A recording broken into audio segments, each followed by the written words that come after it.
स्वागत है आपका सर फ्लाई 7 न्यूज़ में। बहुत अच्छा आज हमने देखा और काफ़ी कॉमेडी के साथ-साथ एक रोमांच भी पैदा हो गया, रहस्य भी पैदा हो गया। तो आज का जो आपने शूट किया उसके बारे में क्या कहेंगे? आज जो हमने शूट किया है वो बहुत ही लाजवाब है क्योंकि जो जादू की टेक्निक हमने दिखाई और जिस ढंग से उसको डायरेक्टर ने शूट किया है वो अपने आप में लाजवाब है और बहुत ही फ़नी है क्योंकि इस ढंग की चीज़ें हुई हैं जैसे कि सिक्का जो कि हैट में डाला मैजिशियन ने, विभूति नारायण मिश्रा ने, वो जो है वो सीधा टीका के मुंह से निकला।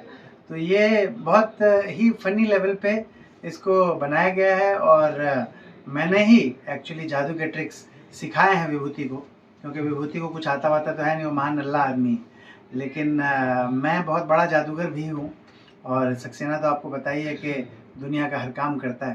तो मैं बहुत ही बड़ा ट्रेंड जादूगर हूँ, लेकिन मुझे ये मेरे गुरुजी ने हिदायत दे रखी है कि तुम स्टेज पे कभी भी परफॉर्म कर नहीं सकते।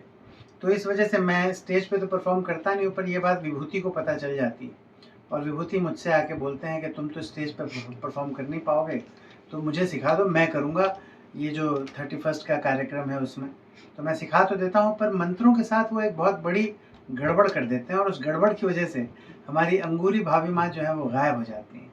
और उसके बाद पूरी कहानी में यही है कि किस ढंग से हम अंगूरी भाभी माँ को वापस ला पाते हैं, क्योंकि जादुई दुनिया का एक बहुत बड़ा राक्षस है, उसका नाम है राका। उसने कभी भी जादुई मंत्रों को अगर कोई जादूगर गलत ढंग से बोलता है तो, और गलत ढंग से बोलने की वजह से अगर कोई चीज़ गायब हो जाती है, तो उस चीज़ को राका अपनी कैद में रख लेता है। तो ऐसा ही कुछ भाभी जी के साथ भी हुआ है। तो कैसे उनको वापस हम लाते हैं, कैसे वापस मिलती हैं, बहुत बड़ा एक सस्पेंस है इसमें। आप एक्टिंग के तो जादूगर हैं ही, 2025 में कुछ और भी जादू देखने को मिलेगा। तो 2025 शुरू होने जा रहा है और इसी को लेकर आज का शूटिंग हुआ। तो क्या कुछ नया देखने को मिलेगा भाभी जी घर पर है में? भाभी जी घर पर है में बहुत कुछ नया देखने को मिलेगा और इसकी वजह ये है कि हम लोग लगातार इवॉल्व हो रहे हैं, क्योंकि हम लोग 10 साल से लगातार ये शो कर रहे हैं और दर्शकों का बहुत प्रतिसाद हमको मिलता है। तो हम लोग लगातार इवॉल्व हो रहे हैं और मेरा मानना है कि पूरी दुनिया में ये पहला सिटकॉम ऐसा है, स्पेशली अगर मैं हिंदी भाषा में जो भी कॉमेडी सीरियल्स बनते हैं उनकी बात करूं, तो ये पहला सीरियल ऐसा है कॉमेडी सीरियल जिसमें कि ट्रीटमेंट वाइज इसको बहुत अलग कर दिया गया है। बहुत ही यूनिक आपको कैमरा वर्क आपको देखने को मिलेगा। जो एक्टर्स हैं उनके जो एक्सप्रेशंस हैं वो बहुत ही यूनिक हैं, बहुत डिफरेंट हैं और हम लोग लगातार इसको इवॉल्व करते जा रहे हैं। लगातार चीज़ों को हम समझते जा रहे हैं और जो भी पुरानी चीज़ें जो है ऐसा लगता है कि now this is done to death, ये बहुत ज़्यादा हम लोगों ने कर लिया, तो हम तुरंत उसको रिप्लेस कर देते हैं किसी मॉडर्न चीज़ से। अच्छा, मैं आपकी एक्टिंग देखता हूँ, एक सवाल आपसे करना चाहूँगा कि क्या आपने उर्दू पढ़ी है या फिर उर्दू सीखी है? क्योंकि आपके जो शब्द हैं जिसे कहेंगे उर्दू में कहते हैं तलफ़्फ़ुज़, हिंदी में शब्दों का उच्चारण बहुत ज़्यादा दुरुस्त है, बहुत ज़्यादा परफ़ेक्ट है। अब भी आप बोल रहे हैं तो कैद नहीं बोल रहे हैं, क़ैद बोल रहे हैं। तो ये कुछ आपने पढ़ी है या सीखी है?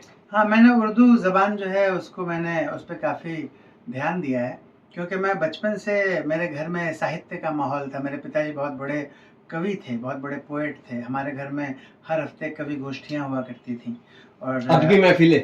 हाँ, जी, जी, जी। तो उसमें मैं भी शिरकत किया करता था और काफ़ी मुझे इंटरेस्ट था इस चीज़ में और साथ में मैं जासूसी उपन्यास लिखा करता था। अच्छा, शायरी में किसको पढ़ते थे? किसको पढ़ना पसंद करेंगे आप? मैं शायरी में तो डेफ़िनेटली मिर्ज़ा गालिब को बहुत ज़्यादा पसंद करता इतनी हूँ। हार्ड उर्दू, इतनी हार्ड फ़ारसी के जी, अल्फ़ाज़? जी, मैं इसलिए इसकी वजह ये है क्योंकि ये जो उर्दू है बेसिकली, इसको आपको बताता हूँ कि जो जी, उर्दू का कनेक्शन है ना, जी। वो शायरी से नहीं है मेरे लिए। मेरे लिए उर्दू का कनेक्शन है डिटेक्टिव नॉवेल्स से। मैं जब बच्चा था, जासूसी उपन्यास जी, से। जब मैं बच्चा था उस समय आपको याद होगा सुरेंद्र मोहन पाठक, जी। वेद प्रकाश शर्मा, हुँ। ये सब बड़े नाम हुआ करते थे जो कि जासूसी उपन्यास लिखते थे। हुँ। और उन उपन्यासों में उर्दू के अल्फाज का बड़ा इस्तेमाल होता था। बहुत सारे उर्दू के अल्फाज उसमें लिखे गए रहते थे।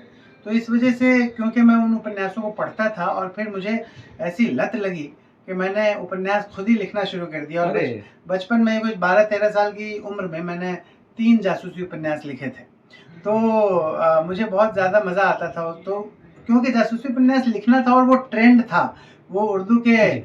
जो अल्फाज हैं उनका बड़ा इस्तेमाल होता उसमें है। आप उर्दू में आप रम गए। जी, तो मैं क्योंकि बचपन से संघर्ष किया है मैंने बहुत, तो हम जैसे मैं किताब बेचने जाता था बचपन में, मेरे पिताजी एक स्मॉल टाइम बुक पब्लिशर थे, तो मैं जब किताब बेचने जाता था तो जो दुकानदार होता था, अगर कोई मुस्लिम शॉपकीपर है, तो मैं उससे उर्दू के अल्फाज सीखा करता था। मैं उससे पूछता था कि इसका क्या मतलब है, यहाँ पे नुक्ता आएगा कि नहीं, यहाँ पे ये। तो मैं लगातार मैं इस चीज़ में, अभी जैसे एक बहुत ही छोटा सा लफ्ज़ है, उसको बोलते हैं फालतू, जी। है ना?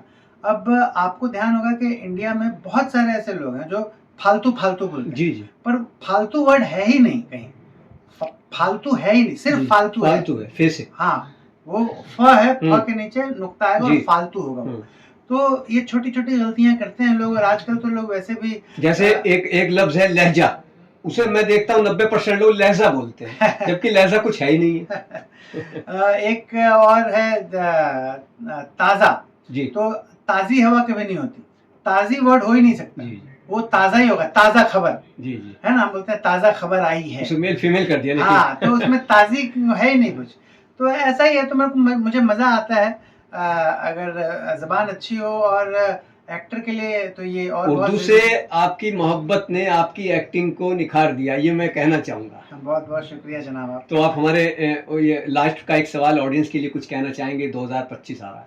2025 आ रहा है, और मैं आप सबसे यही कहूँगा कि ज़्यादा से ज़्यादा खुश रहिए, पॉजिटिविटी फैलाइए, हमेशा हंसते रहिए, और आज में जीना सीखिए, ज़्यादा फ्यूचर के बारे में सोचिए।